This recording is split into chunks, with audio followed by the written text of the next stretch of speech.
letos se blogerske konference zelo veselim, ker se mi zdi, da tako vsebinsko lepo dopolni predavanja, ki jih imamo na Kozmo konferenci, tako da je to še tista pika na i pred veselim decembrom.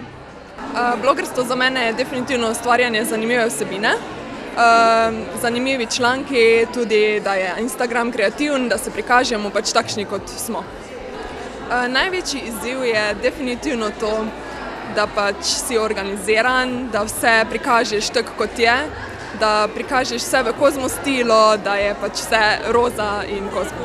Jaz mislim, da danes tudi blogi so šli malo v ozadje, danes še nisi na Instagramu, tista platforma ni več toliko pomembna, smo se vsi malo prestavili iz YouTubea in z bloga na Instagram, samo da tam je pač malo več neke vsebine, ampak na Instagramu moraš biti, da jim poveš, da se nekaj novega dogaja pri tebi.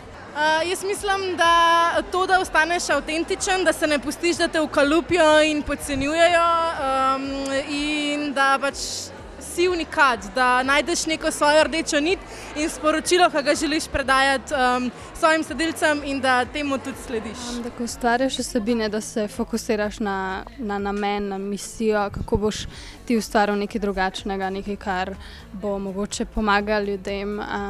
Tako, da se fokusiraš na to, kar manjka na trgu, kaj lahko ti ponudiš ljudem, kar ne morejo dobiti nekje drugje.